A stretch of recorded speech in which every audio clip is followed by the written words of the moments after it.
السلام عليكم ورحمة الله، ازيكم يا شباب؟ معكم أحمد حكيم ومكملين في التطبيق بتاعنا.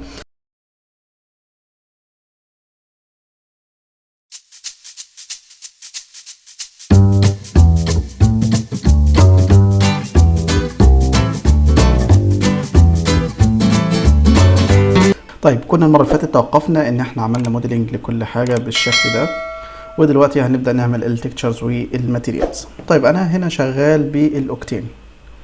عندي هنا أوكتين، هقول له لايف فيور ويندو،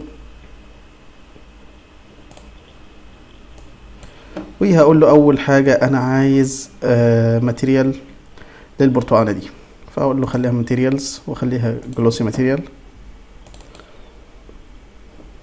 وهحط التكتشر بتاعتي في الديفيوز. خلينا نبص على تكتشرز قبل ما نحطها. انا عندي هنا مجموعه من التكتشرز، طبعا هرفق لكم التكتشرز اللي مستخدمينها في المرفقات في صندوق الوصف تحت الفيديو عشان تقدروا تحملوها وتنفذوا التطبيق ان شاء الله.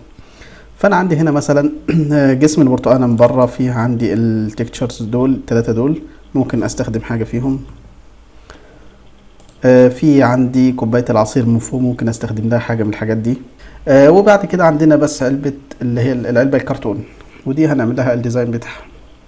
طيب، خلينا نرجع كده، وهقول له افتح لي الماتيريال دي والديفيوز ولود ايمج، وهيوديني على التكتشرز بتاعتي. انا هستخدم التكتشر دي لجسم البرتقانة من بره، هقول له نو، وهاخدها كده ارميها على البرتقانة بتاعتي. خلينا نطلع من الكاميرا دي، بص كده نعمل زوم. طبعا هنبص هنلاقي التكتشر كبيرة شوية، حجم التكتشر كبير، فالمفروض ان هي تتصغر شوية او يتعمل لها زي دوبليكيت. فخلينا نروح كده على المكان ما حطينا الماتيريال على الاوبجكت بتاعنا، وهي هنروح هنا عندنا في التايلز، بدل ما هنصغر ونكبر، لا احنا هنقول له ضعف لنا الكلام ده في اليو والفي. خليها بدل ما واحد خليه اتنين، وخلي ده اتنين كده، كأنك صغرت حجم التكتشر، فبالتالي التفاصيل هتظهر افضل. وطبعا البرتقانة فيها لمعة زيادة عن اللزوم ظاهرة معانا، فهنقول له خلي زود الرفنس شوية. وهنروح على الديفيوز، وهناخد الشيدر دي او الايمج دي، هنقول له كوبي شيدر عشان نحطها في البامب، عشان يبقى في حاجات بروزات. طبعا ده جسم برتقانة فلازم يبقى فيه بارز وغائر. هنقول له بيست شيدر. هنلاحظ هنا ان الدنيا بقت خشنة شوية، وممكن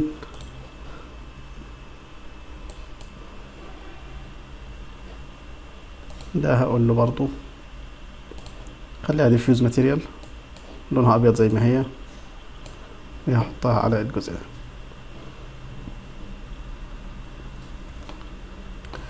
في عندي بعد كده نفس التكتشر دي، يعتبر عايزين نحطها على نص البرتقانة، بس عندنا احنا هنا طبعا نص البرتقانة فيه الجزء الداخلي. يعني هنا لو رحنا على هاف هنلاقي ان احنا كنا عاملين سيلكت على الجزء الداخلي ده وعاملين له سيت سيلكشن، فده خلينا نعمله الاول.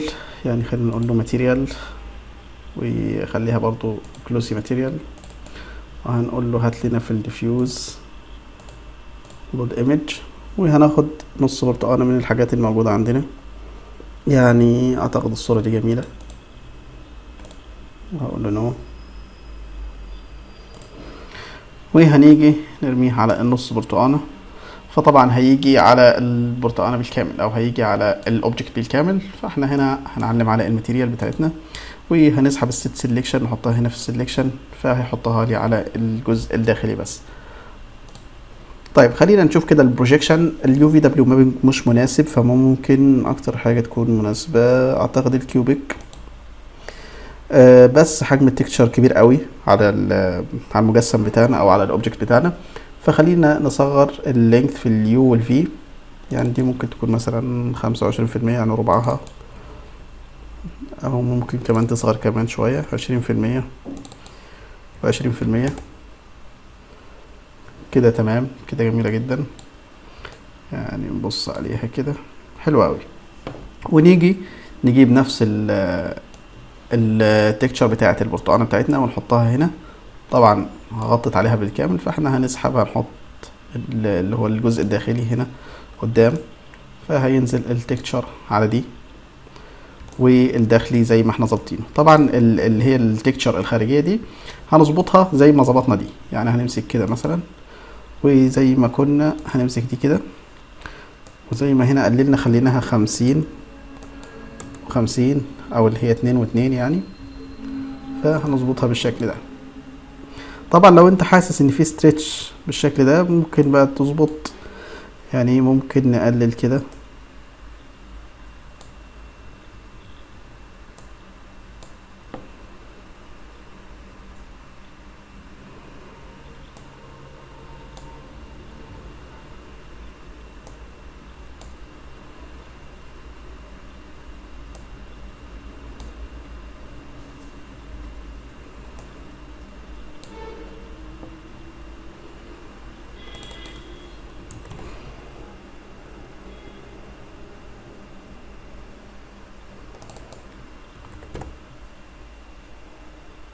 يعني انا خليت دي 20 هنا ودي 50، دي كده حاسسها ظابطة. وهرجع للبرتقانة اللي هي دي، خليها برضو نفس الكلام، دي 50 وخلي دي 20. اشوف الاسترتش اللي هنا اللي معايا، وبالفعل راح، وكده شكلها بقى مظبوط جدا.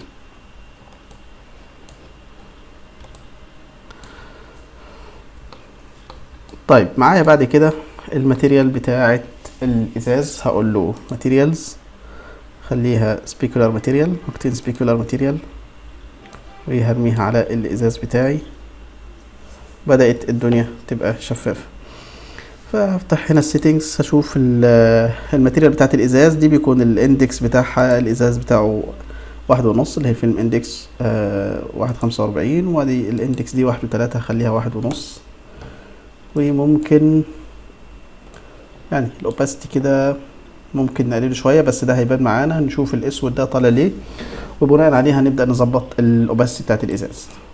طيب خلينا نقفل ده ونقول له الماتيريال اديني اوكتين جلوسي ماتيريال، وعايز اعمل لون العصير. طبعا هاجي هنا كده على الديفيوز، وممكن اقول له اديني بيك من الاورنج ده، او خليه افتح شوية، هقول له اوكي.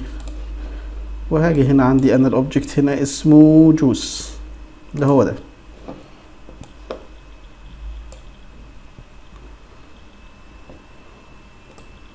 طيب هو خد الماتيريال بس مش باين من الازاز، وده بسبب الاوباسيتي زي ما قلنا. فلو رجعنا على الازاز كده وقلنا له والله تعالى انت فين، ادي الاوباسيتي اهي، هنزود الشفافية بتاعتك شوية عشان يظهر لجواك.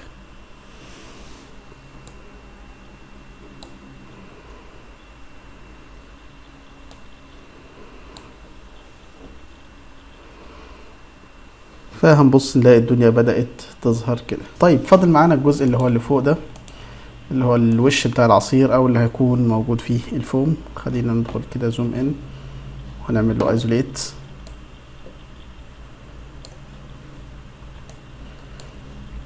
وهناخد كوبي من الماتيريال دي، وهنقول له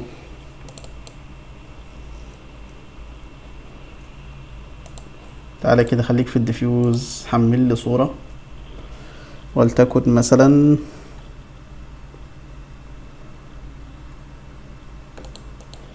يعني الصورة دي مثلا،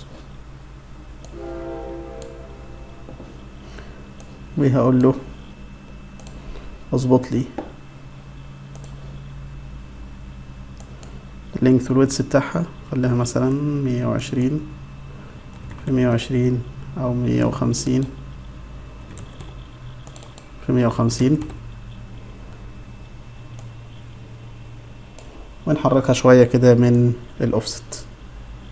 طبعا انا مش عايز جسم الكوباية نفسه ده يظهر.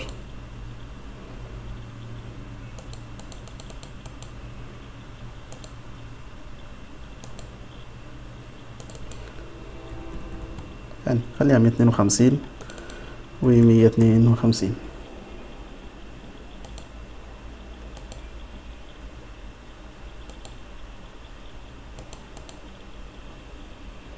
وهقول له اقفل لي الايزوليت.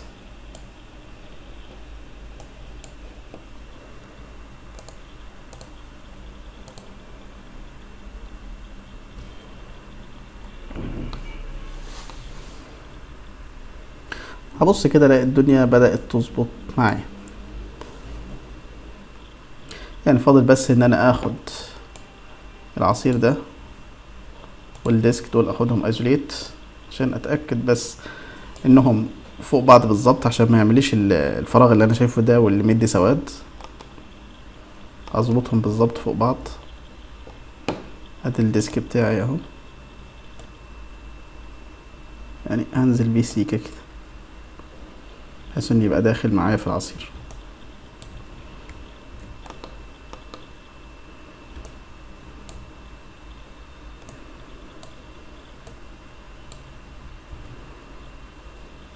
ممكن في الحالة دي امسك العصير ده وامسك الوش بتاعه، اقول له ديليت، انا خلاص مش عايزك، كده كده الجزء ده مغطي معايا.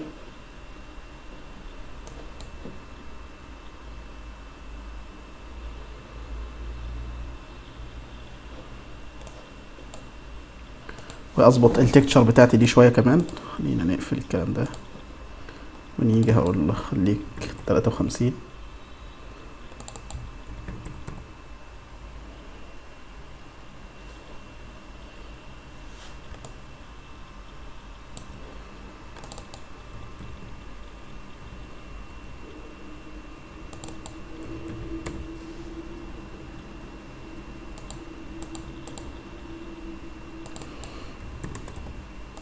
مية وستين.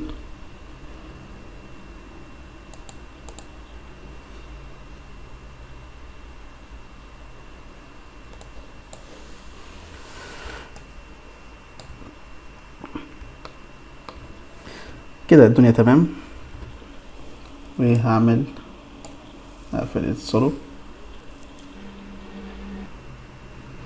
طبعا انا عندي هنا الماتيريال بتاعت الازاز عايزة شوية تظبيط. ممكن هنا الاوباسيتي نقلل شوية برضو، طبعا احنا ما عندناش رفنس. وممكن في الحالة دي هنا في المرحلة دي ابدأ اضيف HDRI. ال HDRI اللي هي الصورة اللي عشان نظهر الخلفية بتاعتنا، عشان عايز الازاز انا يظهر بشكل كويس. فممكن اقول له هنا حمل لي HDRI. طبعا اهي تاني نرجع تاني من الاوكتين سكاي، التاج اللي جنبها ده ايمج تكتشر، ودي من هنا. وهروح على عندي هنا ماتيريالز في HDRI ستوديو، في الحاجات دي مثلا.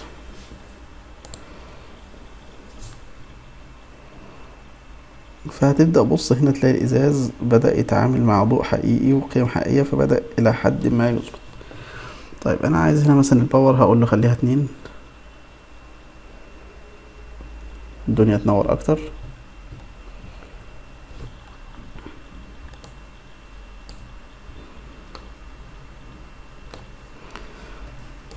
وعندنا بعد كده العلبة دي هاخدها ايزوليت. فخلينا نمسك الكلام ده وهقول له سولو. طيب انا عندي هنا العلبة دي عايز اعمل لها يوفي، بس خليني اخدها في مشهد جديد لوحدها عشان مش عايز احطها وسط الدوشة دي، وهنعرف ليه دلوقتي. هقول له اختار لي السب ديفيجن والكيوب او العلبة دي، وهقول له كنترول سي وكنترول ان افتح لي ملف جديد، وكنترول في اعمل لها لصق. فهاجي هنا امسك الاتنين دول واقول له كونكت اوبجكتس اند ديليت. انا عايز ادمجهم في بعض عشان لما اعمل اليو في يعمله لي على وهي الدنيا ناعمه، مش اعمله مثلا اليو في على الاوبجكت اللي تحت واجي احطه في السب ديفيجن فيحصل تشوه في المشهد. وهلغي اليو في ده اللي عندي اللي هو الديفولت، وهروح كده على اليو في اديت، وعندي هنا اشغل اليو في ويزارد او البين سيت اب ويزارد. اتعلم كده. ده طبعا سبب من الاسباب اللي خلتني اخد الاوبجكت لوحده، لان انا هنا بيبقى مرصوص لي بقى كل الاوبجكتس اللي عندك في المشهد، وتعوز تعمل دي سيلكت اول وتدور على الاوبجكت بتاعك وتختاره، يعني ولفه كبيره كده. فلا هو هنا على طول معلم لي كده، فانا هقول له نيكست ونيكست. بص هنا لما ادوس فينيش بص على المنظر في الجزء ده. ايه هقول له كلوز. ابص كده، بص وزع لك عمل لك اليو في بتاع العلبه بشكل سليم. يعني انا عندي هنا مثلا لو جيت كده اختار اليو في بوليجونز، خلينا كده يعني الجزء ده ده هو الظهر، الجزء ده بالكامل، وده الوش، وده عندك هنا جنب، ده هو الجنب ده، وده عندك الجنب التاني سواء عملت له سيلكت من هنا او من هنا. ودي عندك تحت القاعدة والجزء المتطبق اللي من فوق اللي تحت الغطا بتاع العبوة، اللي هي الجزء ده وده والقاعدة اللي تحت. طيب القاعدة اهي لوحدها لو عايز تاخدها لوحدها. ففي عندك كده انت عرفت كل جزء يعني فين، وكمان ممكن تكتب عليه، يعني ممكن تكتب على كل جزء مثلا ده اللي قدام، ده الامام، ده الخلفي، الكلام ده كله. بس احنا مش محتاجين التفصيلة دي، انا بس محتاج كده ان انا اصدره. هقول له اعمل لي كنترول ايه، عمل لي سيلكت على كل الكلام ده، وهروح على لايرز وهقول له اديني نيو لاير، وبعدين من لاير هقول له في البوليجونز يعني املا لي او اعمل لي تحديد في الاماكن بس اللي هتظهر معايا كيو في.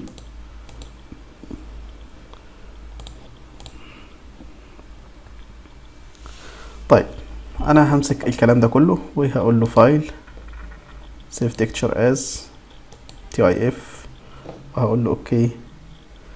هقول له خليه مثلا اسمه choose back 2، وهروح على choose back 2 اللي احنا طلعناها دي اللي هي دي، وهي هنسحبها على الفوتوشوب.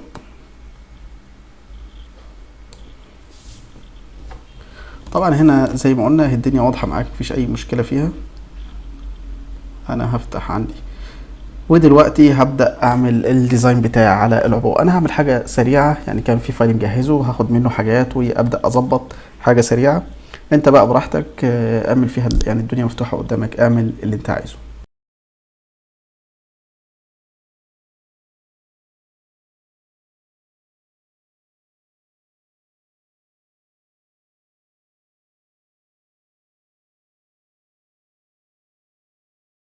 طبعا بص، الحاجات اللي زي في الجزء ده مثلا والجزء ده والجزء ده اللي هي بره التحديد بتاعنا دي مش هتظهر معاك على الاوبجكت، فاللي هيظهر معاك اللي هو جوه الحدود بتاعتنا دي.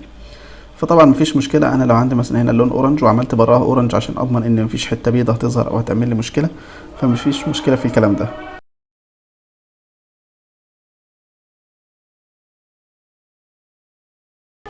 اعمله اورنج اللي هي القاعده والاجزاء الداخليه.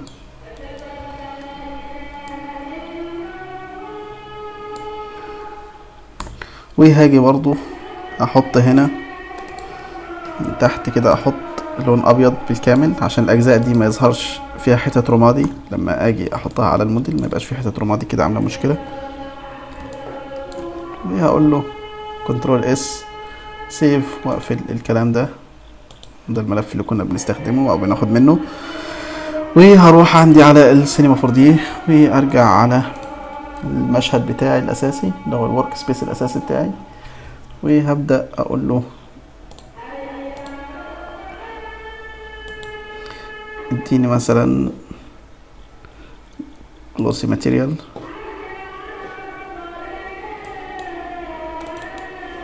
واحط لي في الديفيوز هنا خد ايمج واحمل لي اللي هي دي، وهرميها على الموديل بتاعي.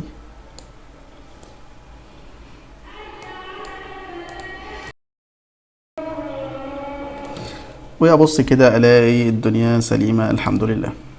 طبعا هنا احنا ممكن نعلي الجودة شوية بتاعة البريفيو زي ما اتعلمنا من الاديتور. هنقول له هنا بدل ما هي ديفولت خليها 1024 في 1024 1K، فهنبص نلاقي كده الدنيا بقت معانا لطيفة جدا. فممكن ناخد الموديل ده زي ما هو كده، هقول له هسميه مثلا choose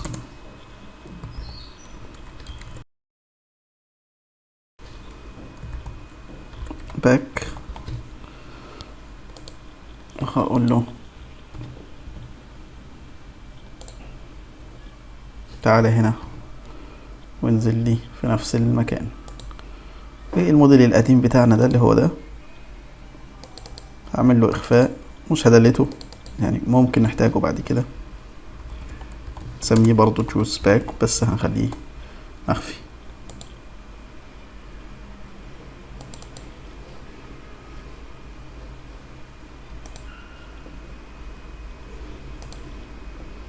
طيب احنا بس هنعمل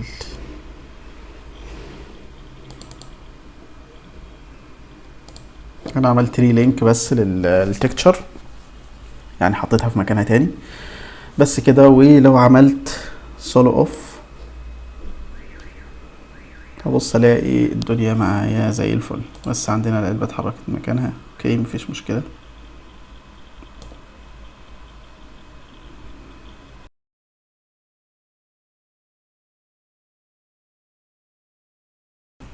فكده احنا ظبطناه تاني في مكانه، كده رجع مكانه يعني كده تمام. في عندنا ممكن الغطا ده نطلع بيه سنة كده، وهنا ممكن برضو نعمل ماتيريال غطا، نديها درجة لون قريبة من درجة اللون اللي هو الأورنج ده. اوكي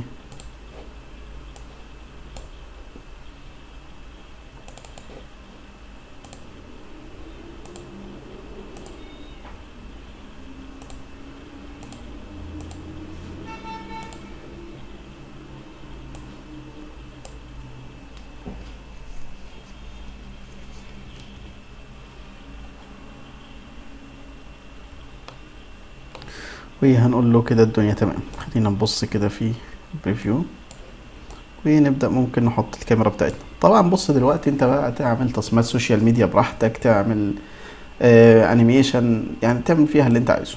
يعني خدت مثلا ممكن تاخد زاوية تصوير زي كده من هنا وتبدأ ترندر. يعني ممكن هنا نيجي كده ونحط كاميرا، وبعدين نخرج براها ونقول له حط لي والله كاميرا تاني هنا.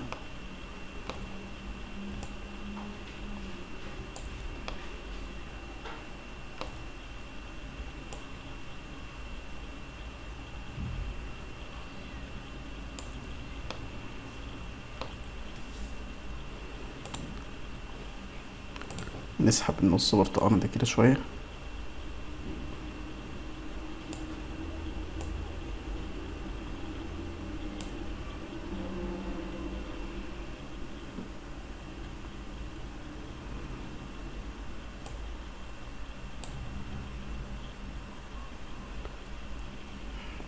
ونقدر نحط كاميرا هنا،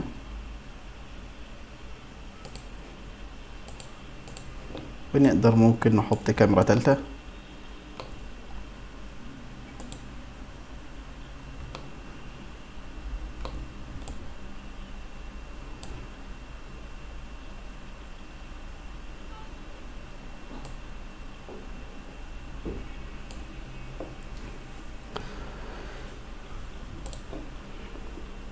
زي كده. طبعا لو محتاج اللوجو مثلا اللي انت هتحطه زي لوجو جهينة ولا حاجة، لو محتاجه 3D فيه هتلاقي عندي على القناة درس ازاي بتحول اللوجو عندك من 2D ل 3D، وممكن تستخدمه هنا تحطه مثلا في المكان ده او في المكان ده ويترندر معاك. لو حابب تاخد بقى الموضوع كده ترندر عندك من على السينما 4D وتاخد على الفوتوشوب وتعمل اديت وتضيف اللوجو بشكل يدوي، مفيش مشكله. بس كده يا شباب، اتمنى الدرس يفيدك في ان انت تقدر توصل لاي صوره انت عايزها تقدر تستخدمها في السوشيال ميديا براحتك. لو عجبك المحتوى اللي بيقدمه ما تنساش تعمل سبسكرايب في القناه وتفعل زر الجرس وشير الحلقه مع اي حد مهتم. كان معكم احمد حكيم من حكيم ستيشن، تحياتي.